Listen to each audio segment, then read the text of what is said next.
עכשיו, בתקופה היא גם לא היו בתי ספר רבים לרפואה משלימה כמו שהיום, היה בית ספר אחד. ניגשתי ללמוד את התחום כדי לדעת מה זה בכלל אנטומיה, מה קורה, מאיפה זה מוביל, איך זה מסתדר, איך זה מתקיים בכלל. למדתי את הנושא, למדתי שם עיסוי רפואי ועיסוי ספורטאים. לא כמקצוע. אתה מוזיקאי, אבל אתה לא יכול גם לנגן, אז כתבתי מוזיקה עם הגיטרה, ככה עם כאבים, אבל... כן. ואחרי שגמרתי את הלימודים האלה, והבנתי בדיוק מה קורה, התחלתי להרחיב את הידע של עצמי. זאת אומרת, התחלתי ללמוד לעצמי, לפתח תוכניות אימון אישי. לפתח תרגילים. לעצמי, כן. ואתה עושה אותם בבית, ולאט לאט הכאב... כן, אז התחלתי לעזור גם לשכנים. עובר מהר יותר. כן, עזרתי לשכנים, עזרתי לחברים, לא כמקצוע. וברוך השם, יש למי לעזור. אני קראתי איזה מחקר ש-60 עד 80% סבלו בשלב כזה או אחר בחיים שלהם מכאבי גב. כן. קיצור, התחלתי לעזור לשכנים, וראיתי שזה עובד. באיזשהו שלב בחיים אמרתי, אוקיי, בואו נהפוך את זה עברו כמה שנים, עברו הרבה מאוד שנים אחר כך. זאת אומרת, אני בתקופה של התחום המקצועי, בסביבות ה-11 שנה האחרונים, אני עובד בזה משרה מלאה. החלטתי שאני עושה הסבה מקצועית, והולך, ממשיך הלאה את התחום. טוב, מה עושים? ניגשתי ללמוד אורתופדיה אצל דוקטור אהרון יעקבי, יש לו מכללה לרפואה משלימה, גם כן, הוא התמחה בפציעות ספורט באורתופדיה.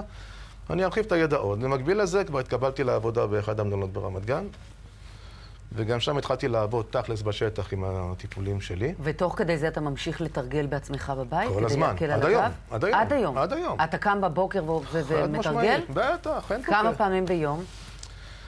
אני כבר עושה את זה פעם אחת בבוקר כ-20 דקות. אבל אנשים שיש להם בעיה כרונית היום, אז הם צריכים בוקר וערב. והיום אין לך כאבי גב? שואף לאפס.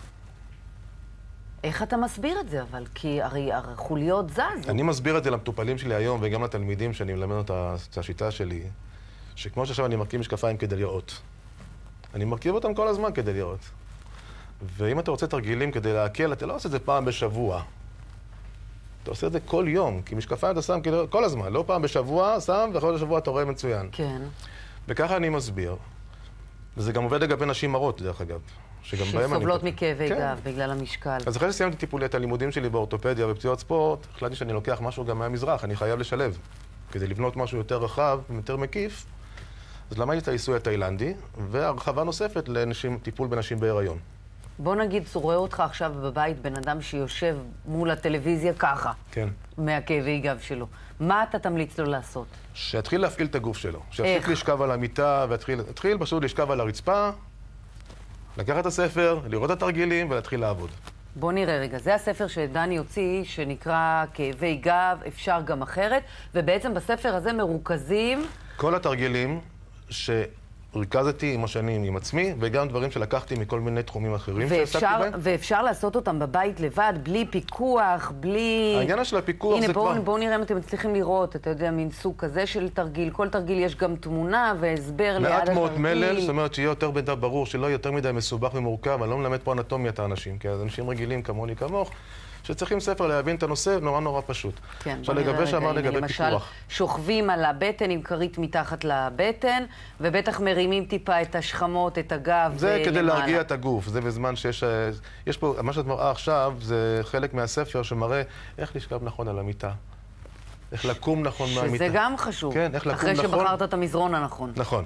ויש פה גם כן איך קמים נכון מהמיטה. כן. יש פה גם כן 4...